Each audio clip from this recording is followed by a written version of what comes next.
I like to always start this show with saying, hello, world. It's your boy, the nonprofit sector connector, coming at you from the top of my house, just below the roof, 2 flights up from the kitchen, as I like to say, in the attic. Each and every Friday, strike that really, because each and every day I'm in the attic, but each and every Friday, we do this specific show called Philanthropy in Focus. Philanthropy in Focus for me, it's a mission. It's my mission. I am not a nonprofit organization, but my mission is to drive home the fact that nonprofits change our world in each every day, each and every second of every minute of every hour, et cetera, et cetera. Until there's some other solution for the perils and the challenges and the needs of this world, until somebody else is stepping in, it's my friends, it's my world, it's the nonprofit sector that is taking care of the work that needs to be done. Whether it be feeding folks who need to be fed, the food pantry, whether it be working with individuals with intellectual and developmental disabilities, whether it be in education, which is really we're at a kind of a crossroads of where our conversation is going to go today, whether it's folks in the education space, but whether it's social justice, there is so many conversations that need to be had. And I'll tell you, doing the show once a week, gang, is really not going to work. It's not. Wink, wink, hint, hint. There will be more to come on what is this guy going to do next? That should be a show. What's he going to do next, gang? What's he going to do? Look, I am the nonprofit sector connector. This is my passion. This is my mission. I will even just kind of riff a little bit to get us started. I don't meet my guest, Dr. Kerry Spooner. I don't meet Dr. Spooner if it wasn't for playing nonprofit sector connector. How does that work? Well, let me tell you. How's that work, Tommy D? Hold on, Tommy D. Let me tell you. Here's how it works, because I'm not just talking to me. I'm talking to you all too. About 3 weeks ago, we did an event here on Long Island at Horseability, campus SUNY Old Westbury. Very special organization to me. I'm a board member there, but before I was a board member, our family foundation, I shouldn't say my cousin Linda had passed away a number of years ago, and Linda had special needs. And the Lindy Lou Foundation supports organizations working in the special needs or the IDD community, intellectual and developmentally disabled for everybody. Horseability is a special place, but we founded an organization called the Nonprofit Resource Hub. And at Horseability, 2-3 weeks ago, we did an event, and that's how I meet Dr. Kerry Spooner from Sound Justice Initiative. So that's the thing. It's about getting out. It's about getting into the community. It's how do we collaborate? How do we work best together? How do we get to know each other? How do we get to see, hey, I'm having this challenge. How about a best practice? Well, have you seen this challenge? Have you been up against this challenge?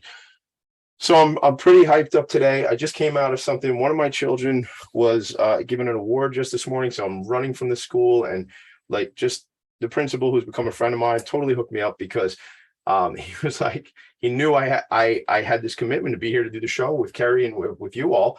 And my daughter got the award ahead of at the beginning of the ceremony, so I could be here in the attic doing the live show with you all.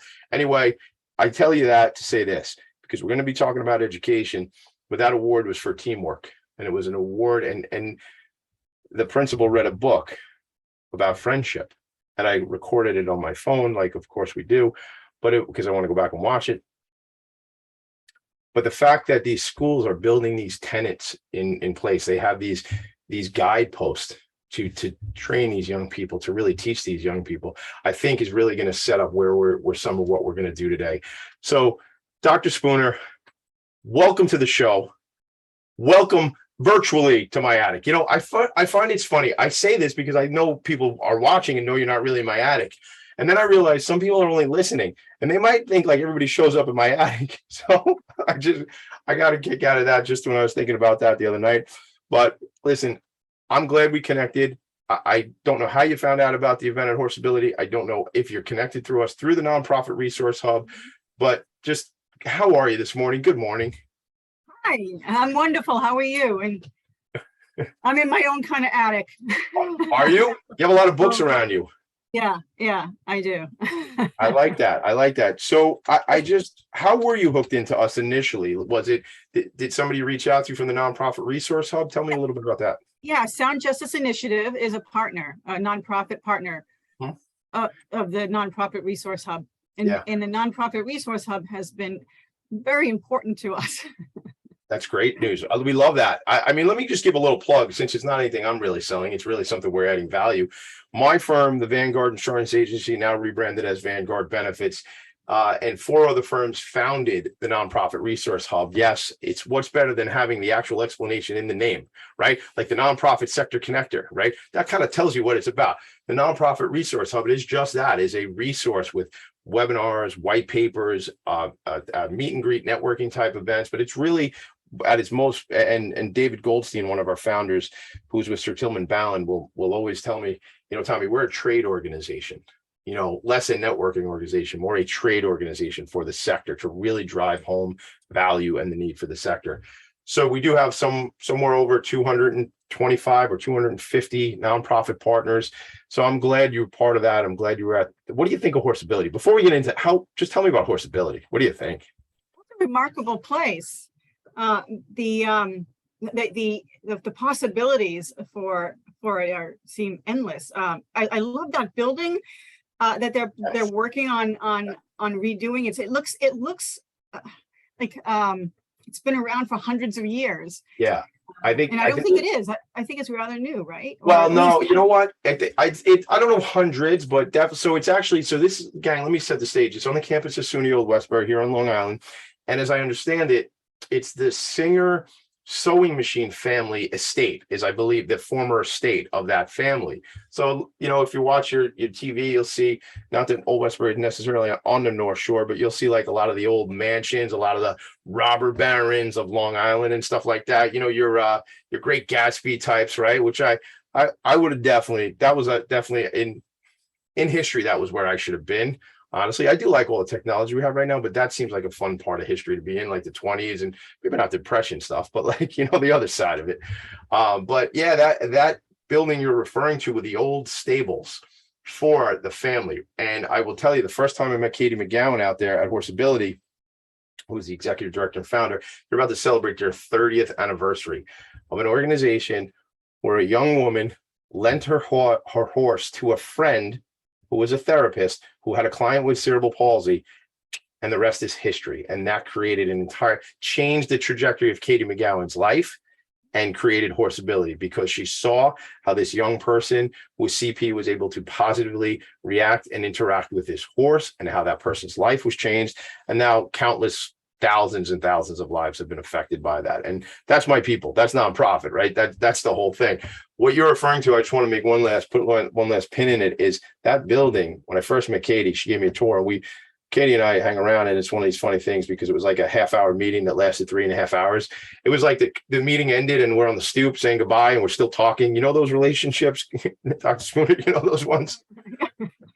I know them. You know them. So that last thing I'll say, they used to do a haunted house in the stables. I don't like being scared. So it was before my time, but could you imagine that place? Because you walk through there and there's a lot of potential for horror. No, a lot of potential for horror. Yes, and potential for other things at Horseability too, not just the haunted house. So look, I want to dive into, if we could, sort of your background, why, I think in life, and I'm looking away because I want to grab my notes, but I think in life, there's these catalysts, there's these moments in time that happen to us. There's these things that certainly either create an opportunity or present an opportunity for us to do something. I was just, so we have an event on Tuesday night for another show I do here on the network called the Professionals and Animal Lovers Show. And I was doing a press release this morning, and for the Compassion Awards, which you have on Tuesday night here in Long Island. And I was doing a press release, and this woman, Regina Mendoza, who's one of our honorees that night, learned about the tragedy of a kill shelter for dogs. And then subsequently, she runs a nonprofit that she created because she saw a problem or a challenge and wanted to address it. So I'd like to ask you that question, Dr. Spooner. Take me through that. What was it for you? And if you could, let's weave in your background and things, but what was it for you that, Sound Justice Initiative, I'm reading behind you, Education for Transformation, Reversing the Pipeline, which, look, before you do this, let's put some context here. Okay. This is for everybody. This is not a program that assumes people know things. But this is one thing I'm going to just put out there for you.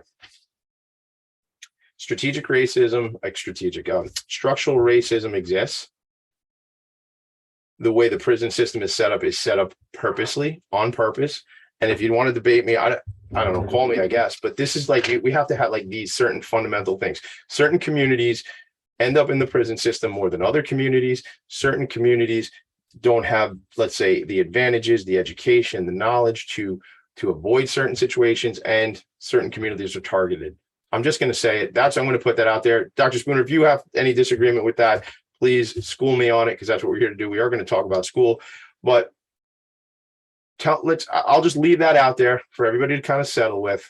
And if we could go from there, Dr. Spooner. Okay. Well, Tommy, you can call me Kerry, please. Will do, Kerry.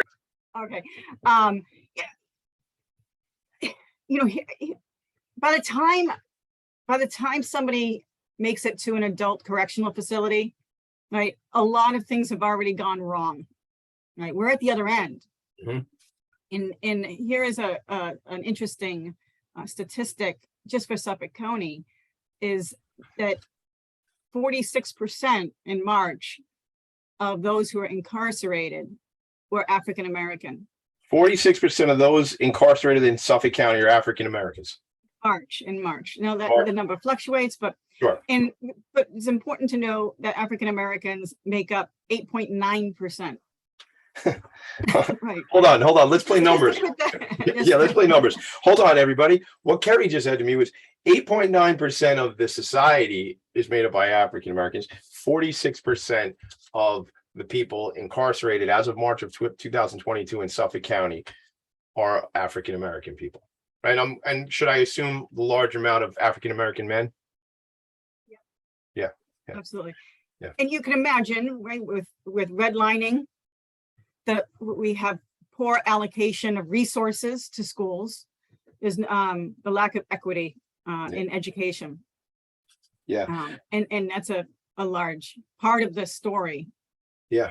So we'll take a break in a second here, because then I want to set it up, because I just want you to go kind of full at it and tell us the story and things like that, because as an educator, as a professor, you have, this is not to, education is your world, right? So this is where you are. And coming from, I would just kind of bookend my morning the way it started, where I live here in Nassau County, to go to the school, to see the focus of these basic fundamental tenets, and maybe they're not so basic, but these fundamental tenets about teamwork. And the new thing now, what the principal is explaining in the book you read, was about friendship. Like these, just be real, folks. This stuff doesn't go on in all communities, and it needs to be addressed. Shout out to my friends at the book fairies. They're coming to me right now from the universe, and I feel like it's just hit my brain, and I got to say it. Amy Zeslansky, your vision, Eileen Minogue, your vision and leadership of that organization. I know, Kerry, you've met with them and you've had some stuff going on with them in the past.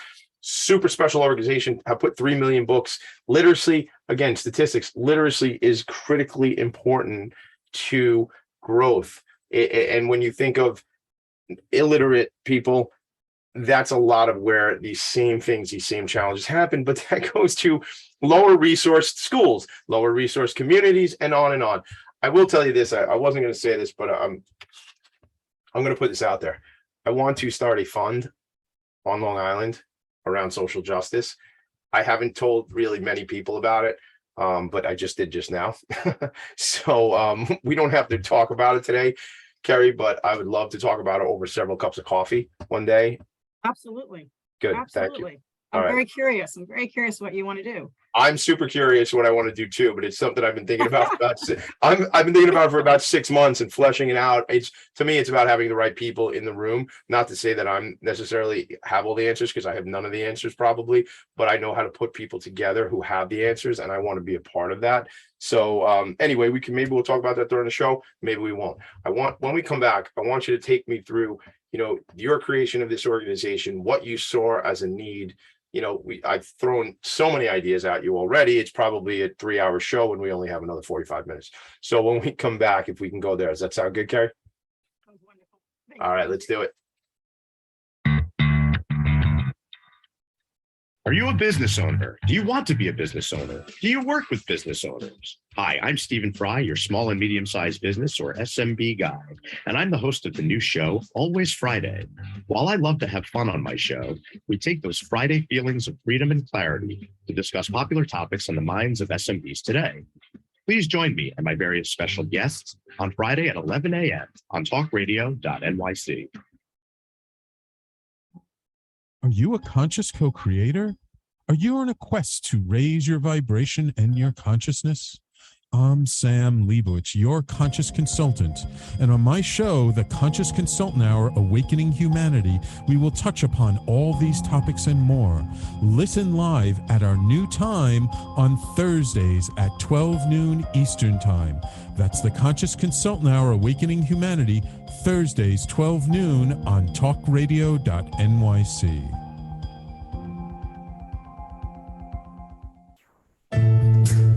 Are you on edge? Hey, we live in challenging, edgy times, so let's lean in. I'm Sandra Bargman, the host of The Edge of Every Day, which airs each Monday at 7 p.m. Eastern Time on talkradio.nyc.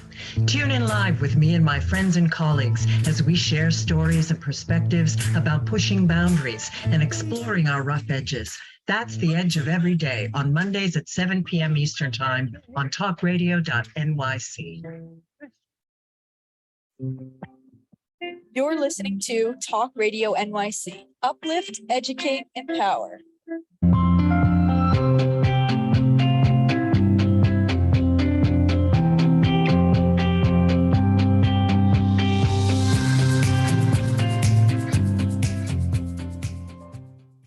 Nonprofits need connections to move in good directions. So cut through all the static. Join Tommy in his attic. Go through all the static. So everybody, I'm going to take singing lessons. I met a guy last week, maybe 2 weeks ago. They actually, this is actually probably an organization you should know, Kerry, but the organization is called Post-Tour Processing. They awarded me last week. Not to be humble, I appreciate the award, but I utilize that opportunity to bring a bunch of other nonprofit folks together in the room that night over at Russo's on the Bay. My friend Bobby Brown from Young New Yorkers, which is an incredible organization I think you should know about, where they do restorative arts diversion programs. I brought my friend Gamal Willis, who's a court advocate with an organization called Avenues for Justice out of the Lower East Side of New York City, and they also do work up in Harlem.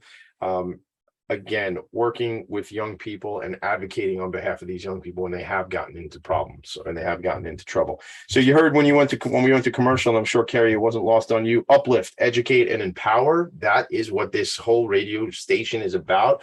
Shout out to Sam Leibowitz and his vision on what we're doing here at talkradio.nyc. All right, so here's what I want to do. So Dr. Spooner worked for Suffolk County Department of Labor, helping clients become financially sufficient before teaching in the jails. Currently still a professor, right, at Suffolk. So take us through that background, take us through that, and then let's get to, I've asked a question 9 minutes ago, and the only reason you haven't been able to answer it is because I got in the way the whole time. But take that, your background stuff, and take that into what was in front of you and what you had to solve for. Oh, thank you. So my background has everything to do with sound justice. I started teaching at 2003 at the local university and college, and designing courses that I think would speak to my students in the classroom, working with texts that they can identify with, to offer, give them a chance to build or hone critical thinking skills so that they can confront the problems that they face, whether that's personal or problems in the communities, our communities, whether it's local, state, national, so that we can have a chance to work to build a society that we want to build together. What are the subjects that you teach? I teach writing and I teach literature. Okay. My background is pretty interdisciplinary. My PhD is in English, but my background I have a double major in political science and philosophy, in social theory, and gender studies. Wow. And as an undergrad, I was taking graduate courses in political economics, and political economics, and then I went to NYU. And I studied an interdisciplinary program there. I was in an interdisciplinary program there. And there I touched on literature really in any significant way for the first time, and studied psychoanalysis. Wow. You might wonder what psychoanalysis has to do with literature. I wouldn't. I think it has to do everything with everything. Psychoanalysis, right? I mean, look, we have to figure out what we're thinking. I know we really don't know what this whole thing is inside this gray matter and how it all works. I know certainly the rank and file don't know it. Maybe neuroscientists know more, but certainly know more. But I don't know that we figured this whole thing out. I feel like it's always evolving what we know about the brain and what we know and how to then go in and analyze it, right? It is. So the way I worked, or what I was looking at in psychoanalysis, was specifically trauma. So trauma theory. Yeah. In trauma, when one experiences trauma, it's nearly impossible, very difficult to tell a story in a sequential narrative, right? With a beginning, a middle, and an end. Like, there are gaps in memory, there's confusion in time. Right? So when we're applying that to storytelling, whether that's fictional or non-fictional, it is significant in how we come to interpret the stories that are being told. And those stories, when you're thinking stories, I'm not just thinking about stories that you read in a book, right? But also history. How is history told, right? Who's telling history? What is being missed? What's not being told? So all of this is an essential part of my work, culminating into really my dissertation, which looked at the trouble with the I, right? The self. Right. Wow. Yeah. Well, I mean, listen, like, isn't that the search though? In all honesty, like we're constantly, I find myself, I don't know if I've put this out there on here yet. I'm really open today, apparently. I recently have found out that I have ADHD, which, it was one of these things, like I was the last to know kind of situation. Although I knew, but now I've got this kind of, this diagnosis that I sort of wear a little bit as a badge of honor. And, because it's a true situation, it's real. And I say that because I bring it up because you talk about the search and the I and the whole thing and the meaning of all this. And it's I find myself constantly trying to search. YouTube for me is a great place. I mean, you could go to the wrong places on YouTube, certainly, and get caught up in other bad, theory and whatnot. But there's so much things to learn there. And like, I find myself, if it's, Dr. Joe Dispenza is a guy I like a lot, neuroscientist, but was a chiropractor, basically meditated and was able to have his body get out of the way and let his body repair his spine. He was going to have to have his spinal fusion when he was hit by a car in a bicycle race. And the brain, the mind has so much power, and the body can do so many things if we can, get out of our own way, so to speak. There's so much there. And I mean, recently went back to Napoleon Hill and Think and Grow Rich, and certainly there's so many of the classics that you can go back to as when I think in terms of like the mind and creating and things of that nature. But I tell you this, the ADHD thing, because it's searching, it's a constant, I'm always looking, and there's more things. Like, how many tabs can you actually have open on Google? Well, I'm trying to find out how many tabs you can actually have open on Google, because I think I'm close, but I don't know. I don't know what the final number is, but you just open another one, and then you open up a whole nother, like you put them in the tray, the whole thing. Anyhow, that's what's exciting to me, Kerry, about life, is that there's so much opportunity to learn and find out about things. So Oh, you through found out you have a superpower then, right? I think it's a superpower. I've been told, I work with a coach and she says it's a beautiful brain. I have a beautiful brain, and it's certainly, I think it is a superpower. I mean, and I was sitting with a friend yesterday and I was explaining to her, and I give myself this opportunity. Now I have no credentials to say what I'm about to say. I just want to say that. So I have no credentials to say what I'm about to say. But when I found out, when somebody said, this is actually what you got, I was like, well, now I get to say, you got it, and you got it, and you got it. It's kind of like Oprah when she's giving out, and you get a car, and you get a car, and you get a car. Now I'm like, dude, you got ADHD, man. Just that's what it is. So I get and it's not like a stamp of approval. Like there's no assessment. It's just me going, I see it, you got it, and that's the deal. But that is so, and again, I have no clinical right to do that, gang. It's just what I want to do. And I guess that's the freedom I get to just be me to kind of do. But it is a beautiful brain and it lets us be super creative, but there's certainly some challenges and gaps out of it. I want to know though, from the work you've done. Sorry, I cut you off, please. No, I was just agreeing. Yeah. So when you were, you talk about storytelling, which, and you talk about the community that you now serve. What was I assume there was no, I assume it was a process like anything else where you started to become more and more aware of the need for this, but was there some aha moment when you go, oh, I actually have to get involved here? Like, what were you exposed to? What did you learn about? Well, so if I can back up for just a Please. moment, right? Sure. And piggyback off of your ADD for a moment. Yeah. Borrow Sure. it. I Yeah, want you to can borrow your have it. superpower. You can share it. It's all of ours. Okay. One of the things I like to work with students on are their goals, right? In why I like working on their goals is not because there's this definite goal that they know that they're going to achieve. We don't really know, right? We have goals, sometimes they're achieved, sometimes they're not. Doesn't matter, right? If you have a goal, sometimes what ends up happening is we think there's only one path to that, right? There's one path, and we identify that path as one that many people have taken before. Then we start walking on that same path, and we realize there are barriers. Why are there barriers there? There are hurdles for us, for some, right?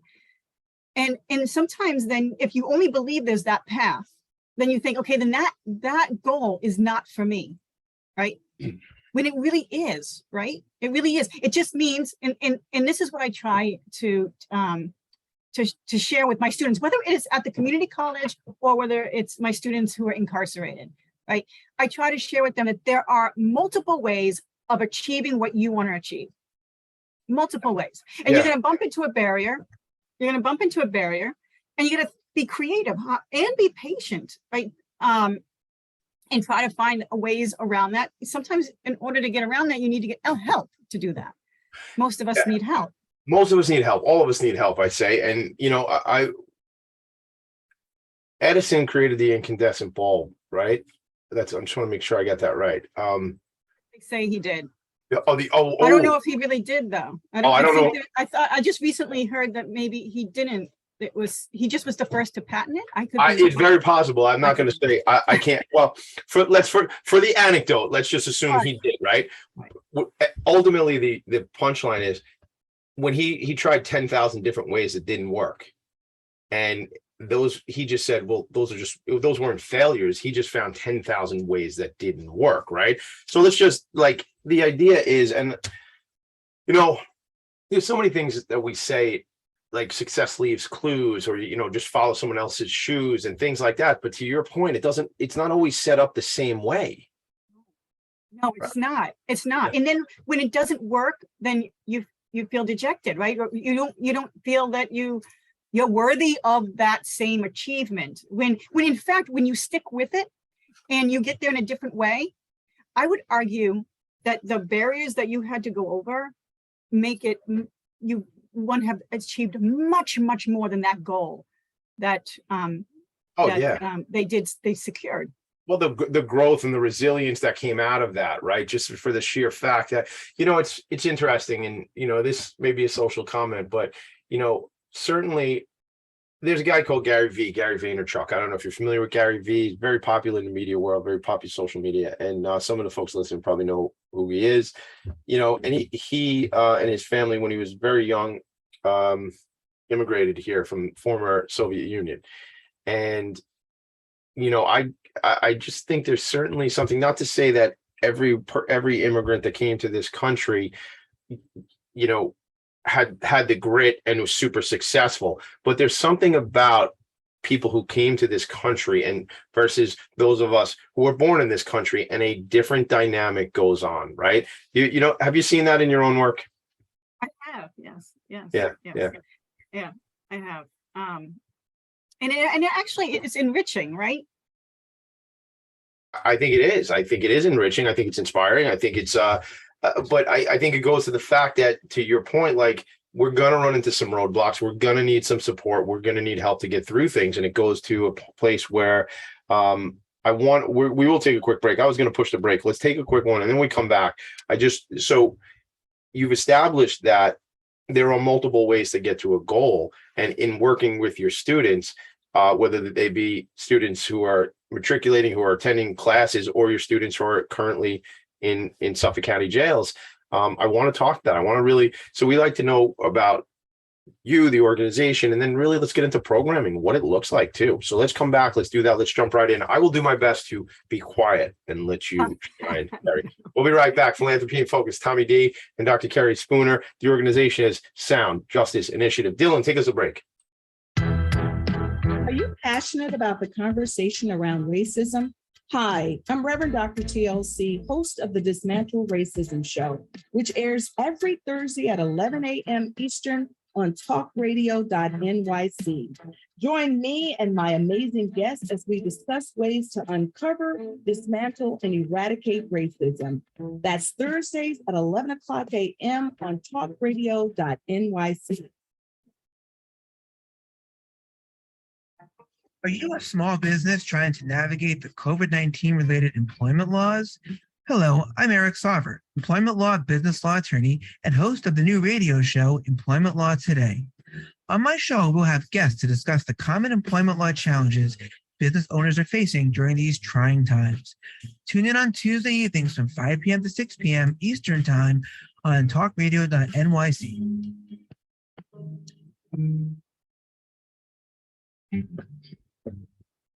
Hey everybody, it's Tommy D, the nonprofit sector connector, coming at you from my attic.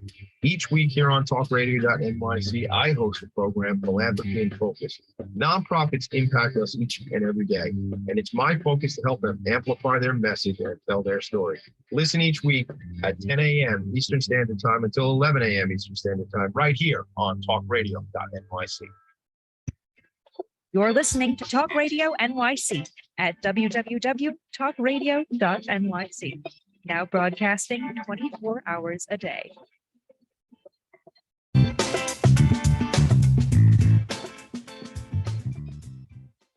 Nonprofits need connections to move in good directions. So cut through all the static. Join Tommy in his attic. And we are back. Philanthropy in Focus. We're back. So the organization is Sound Justice Initiative, and the leader is Dr. Kerry Spooner, background in education. So I was texting you in the chat. I want to shout out Mick Collins and shout out Marilyn Ingalls for checking in on Facebook. Marilyn, I had Alan Ingalls on the show. I'm guessing that's a connection right there. Alan from Stony Brook, from the theater out there. So hello, Marilyn. Hello, Mick. Kerry, let's take us right back. Where I want to hear about what was the thing that really stood out for you that made this a thing that you had to do this, and then what it looks like each and every day, the work you're doing. So in addition to the educational background that you pointed out, that I also worked for the Department of Labor. And what I did there is I also assessed employability, right? What are the barriers? And it was difficult when I noticed that when we had people who were formerly incarcerated to find employment, oftentimes that we weren't very, or I may not have been successful. Mm-hmm. And while doing all of this, I had ended up starting my own company called Ivy Writing Scholar. It was an online tutoring company, and my clients came from anywhere from Israel to Chicago. Okay. But I wasn't passionate about it, right? I wanted to help. So when I finished my PhD, I started looking into maybe working in the jails. At the time, I didn't know what the difference between a jail and a prison was. I Sure. didn't know. Well, I don't know that everybody does. It's funny because when I was talking to our friend Kellyanne Serini about having you on the show, I think I may use the word prison because she corrected me on that call and said, Kerry works in the jails. So can you define that for people? Because I don't know that people know the difference. Absolutely. So on Long Island, we don't have prisons. We have jails, county jails. We have a county jail in Nassau, and we have a couple in Suffolk. And so they're temporary facilities. That means people who are there are not there for usually longer than a year, and usually much shorter. For prisons, they're there for many years. And so when I started looking into working and teaching people who are incarcerated, I was looking to see what was going on in Suffolk County, and I didn't qualify for teaching for BOCES, right? I didn't have a master's in education, and I was trying to figure out a way to maybe work in there, but I couldn't. It wouldn't work. I didn't have the qualification for it. And so I was trying to figure out why there must be some college in there, right? But I didn't really find a college in there. I had found that there was occasionally a professor or two might come in and teach some classes from another college. And I'm not sure where they are today. But it's difficult to do this kind of work without institutional support. Both from the sheriff's office, which we enjoy his support, but also an institution that you're a part of, right? Yeah. So when I couldn't find anything, I started preparing my own plan. But before doing that, I had to figure out, what was the difference and why aren't there educational institutions overall, by and large in the jails. You might find some here and there across the country. But there's a reason, right? Because what makes us different from others is that for universities and colleges that work in the prisons, they can teach a full semester, right?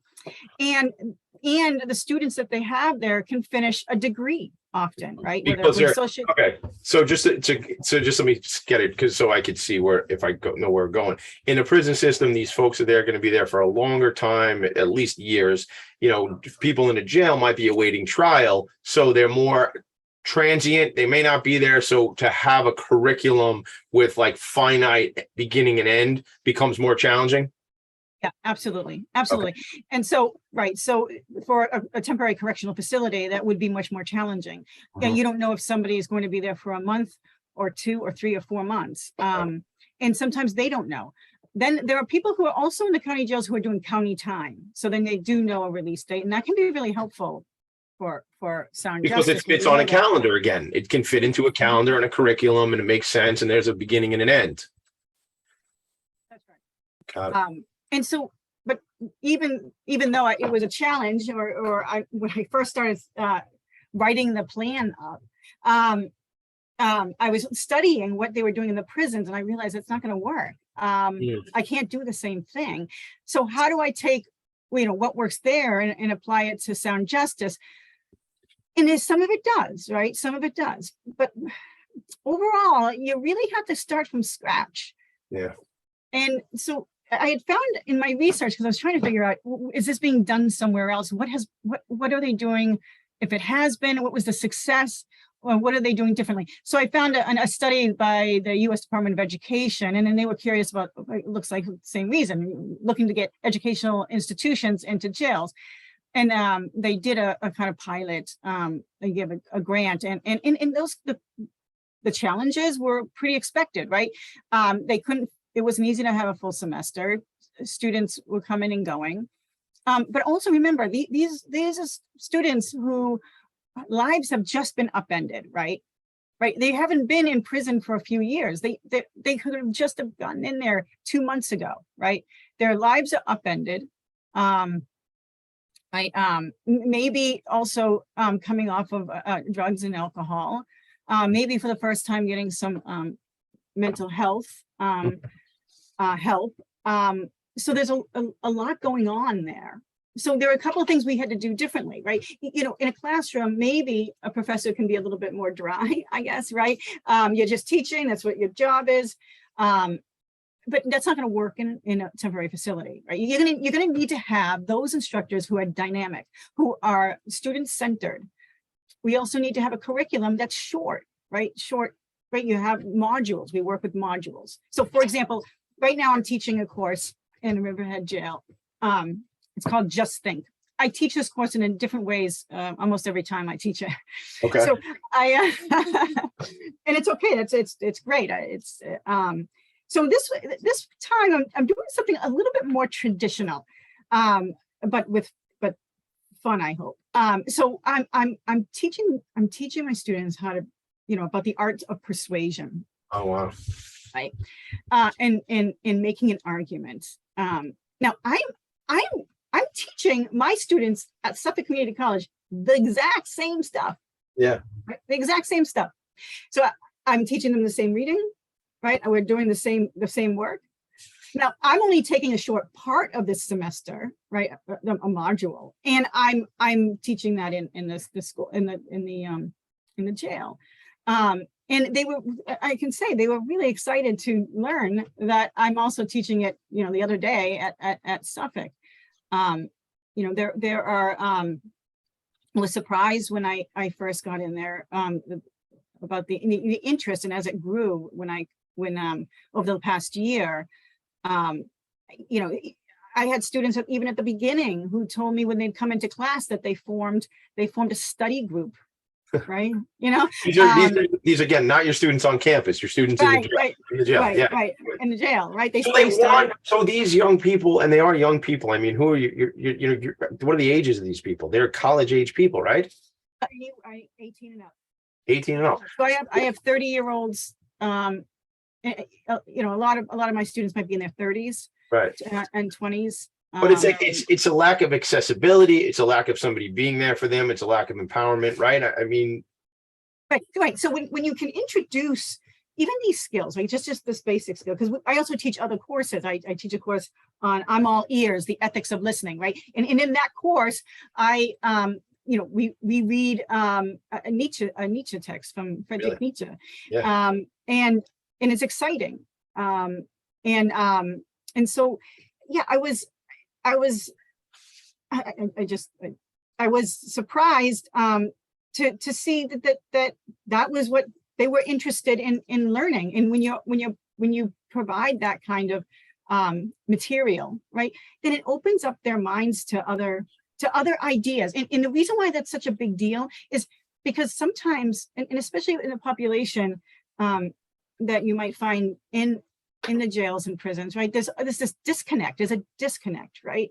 And a disconnect from other people, and maybe this essential sense of alienation and isolation.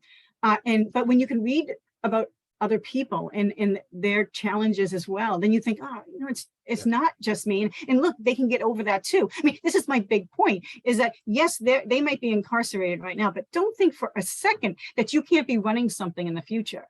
100%. I mean, and that, but what you just said there, you know, we tend to take some of the show and break it up into little sound bites, but I love what you just said there, because where you are now or where you were yesterday is not a representation of where you're going to be tomorrow, 6 months, 6 years, 60 years from now. I mean, we all have this opportunity, and some more opportunity than others. And it takes people like you, Dr. Spooner. I know you told me to call you Kerry, but when I get serious, I want to call you Dr. Spooner.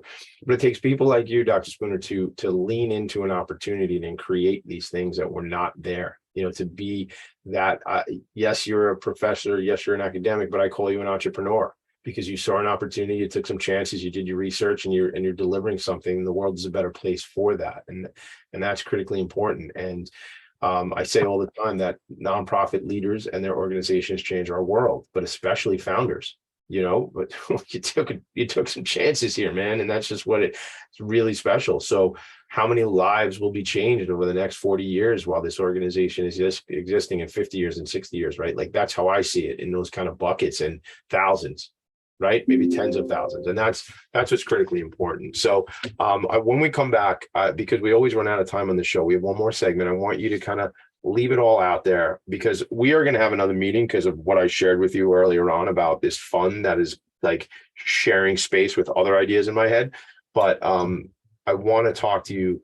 I want you to just tell us and kind of sell the dream for us too. What can Sound Justice Initiative be in the future, and how can we help? Who do you need connections with? Whether it be, again, Long Island, man, this is our backyard. So who do you need to know? Who can we get you connected with, and what can we do for you? Does that sound good?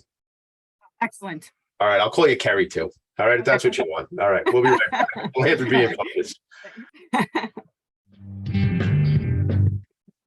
Hey everybody, it's Tommy D, the nonprofit sector connector, coming at you from my attic.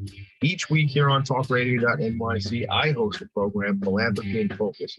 Nonprofits impact us each and every day, and it's my focus to help them amplify their message and tell their story.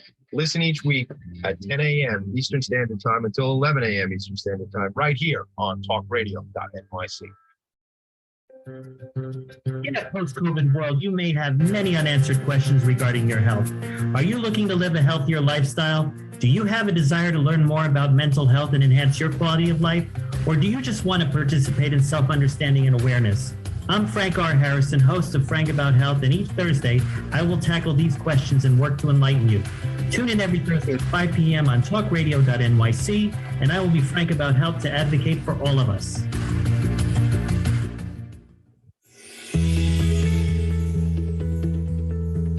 Calling all pet lovers.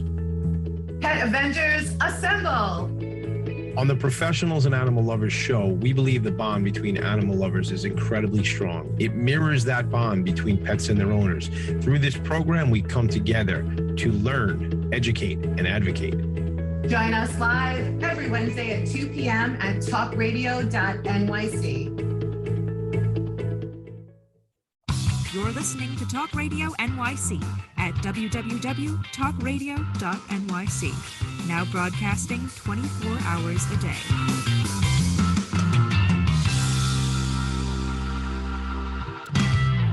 Nonprofits need connections to move in good directions. So cut through all the static. Join Tommy in his attic. I'd like you to do that, for the show every Friday, and then on all your podcast platforms, Philanthropy in Focus. I haven't done this in a while. Focus is spelled Phocus, because I grew up in the 90s and I love alliteration, and Philanthropy in Focus.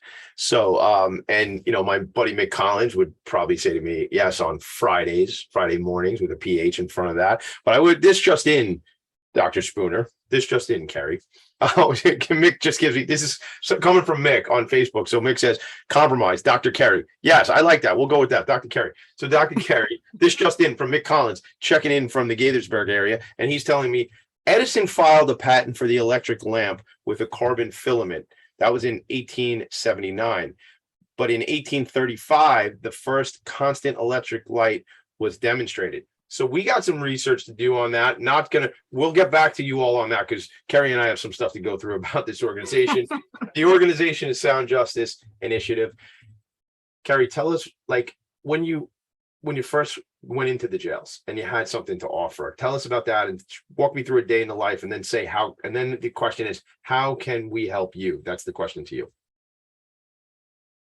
Okay, so there's a lot there, right? And there's always a lot there. Yeah, you pointed out earlier that we're just scratching the surface. Just scratching. Yep. We can go on for not only hours but days. So let's stay there for a second. We are just scratching the surface. So if somebody hears this program and wants to connect with you, how do they do that? Besides going to sound-justice.org, is that the best way to do it? Go through there, yeah, or they could email me directly at kerry@sound-justice.org. Perfect. It's Kerry. Mick, I know you got that. Mick's going to put it right on Facebook, so we'll get it out there to everybody. Good thing. And so just I wanted to point out one of the factors that made going into the jail so exciting for me was that, without knowing this at the beginning, when I first started this whole thing, that we had a chance of maybe breaking the cycle of incarceration sooner, right? And saving it in that way, even taxpayer money, right? And hopefully having a positive effect on families and communities in Suffolk County. And so this is somewhat of a revolutionary idea, I think, anyway, at least the way we're going about it. So when I first went in, and some of the courses I teach, it's not only liberal arts, but I supplement that with some employment courses too. So I teach a course on landing a job, on surviving the workplace. What are the ins and outs? What do you need to do? What to expect? But my goal is to get them on a pathway so that they have a career, right? Not simply a job. Mm-hmm. So when I'm in there, I'm in a classroom, and it has a smart board, and we use the technology. We give examples. I use YouTube, right? It's a great place to bring up anything video. I don't know how to do. Anything I don't know how to do. YouTube knows. Right.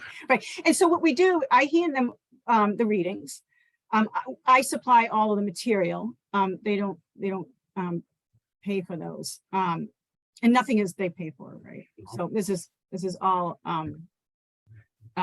non-cost for them. Is the organization taking care of that, or do you get money from the county or from politicians? The organization takes care of that. Okay. The organization takes care of that. Yes. Okay. So they'll get oftentimes a notebook, the readings. They'll do the readings. We do even brain teasers. Back up for a moment. Usually I start each class with a brain teaser or two.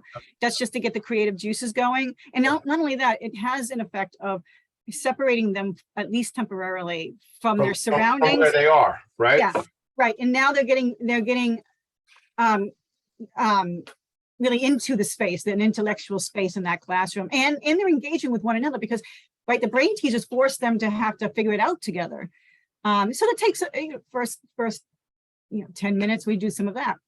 And that's pretty standard in the courses that I teach in there. And then we get into the material. They have a lot of questions. One of the reasons why I like teaching in the community colleges is because the students are a little bit more raw, right? They're going to let you know when something isn't working, for the most part, right? Or might question you more. Where maybe at a university, they're a little bit, they know the game a little bit better, maybe, right? Sure. And then, but in a jail, it's even more so, right? Because they will let you know right from the start what is going on here. Then we've got to break it down, right? And then they have stories. Then they have their stories, right? Especially when a lot of what I'm teaching is philosophy. It's my strength. It's what I do. I taught recently the philosophy of the self. I have another course that I haven't yet taught called I, Robot. Yes, similar to the movie. Okay. I love that movie, not just because the main character's last name was also Spooner, by the way. Oh, so there's an angle there. I see that. I see what you're doing. Right. But it also plays around with the deceptively simple concept of the self, which in my philosophy of the self, it's really we're tracing the evolution of the concept of the self, and then who is this, and then what is my place in the world, and then also a philosophy of happiness. Yeah. It turns out we don't really know what that is. Yeah. That's interesting, to be chasing something when we don't even really know what it is. Yeah. Right. And then that's the same thing with the self too. Yeah. It's a slippery, something Yeah. quite slippery. I would ask you for any sort of recommendations, if you want to shout them out now, books or otherwise, to kind of, I did not major in philosophy, but I would love, what do you have to break into study of self and things like that? Well, you would start with Plato. I mean, if you're looking at the beginning, we're looking at the Stoics, Plato, Aristotle, Descartes, Kant. That's some of the. Yeah. But then we can get into the more modern ideas. What I end up doing is taking a turn into the postmodern thinking of the self, which is a more either in some philosophy a fractured self, right? But it's also maybe multiple, depending on the philosopher. So you may be looking at a multiple or a fractured, or perhaps both at the same time, right? Yeah. So all of those things I believe I'm looking at when I look. That's right. I kind of identify with all of them. Well, if there's something wrong with me, I might need to make a phone call. Yeah, no kidding. No, it's probably all of us. I think that's just what it is. So if people want to learn more about the organization, there is one last question I want to know, but if they want to learn more, it's sound-justice.org. That is working in the Suffolk County jails, really breaking this cycle of recidivism, really trying to avoid, folks getting caught up in the system and getting back in the system. And how do we do that? But through education and empowerment. What else, right? What else is there than to bring people up? Who can we connect you with, Kerry? Is there somebody out there you want to meet with? Is there somebody on the island you need to know? Well, what I'm looking to do as an organization is collaborate with other institutions, higher ed institutions, but other institutions and organizations, also unions, right, for apprenticeship programs. Love it. Yeah, because again, you're taking them. Not only are we getting these folks educated, but we're going to get them somewhere to go afterwards, right? Yeah. And I'm not looking for, I'm looking ideally, it is a program that I'm confident that when I enroll or help them enroll in and register for, that at the end of it, there's not a job, but a career. Right? And it's not a minimum wage, right? It's a living wage with benefits. 100%. Yeah, because now you're changing generations going forward. That's right. And that's what we need to do. Listen, this show is all about change. This show is all about bringing you all the impact, the leaders who are making the change. Dr. Kerry Spooner, Sound Justice Initiative. Leave us with one last thought. We got like 30 seconds. Yeah. Okay. So we're also having an event, a fundraiser in January. Please come to this website, sound-justice.org. If you want to sponsor, you want to attend. What's the event? Tell us about the event. Well, it's a fundraiser. It's actually our first fundraiser. Okay. The particulars are still being worked out. All right, so then you know what? I'll share that. Yeah, so I'll share that when you and I, if you need some support on that, let me know. If you need me to help out on the committee for that event, I want to be a part of what you're doing. I appreciate your work, especially. I don't have a favorite child. I don't have a favorite nonprofit organization. I love everybody equally, but there's something about the work you're doing, changing the world and fixing a problem in the system. Kerry, thanks for being here. Thanks everybody for checking in on Facebook. The show is Philanthropy in Focus. We do it every single Friday morning live, and then you guys find it around in the world, wherever it is. You'll be listening to me hundreds of years from now, and I'm no longer on this planet anymore. Kerry, make a great day, all right? Make it a great weekend, everybody. Thank you. See you later. Thanks, bye.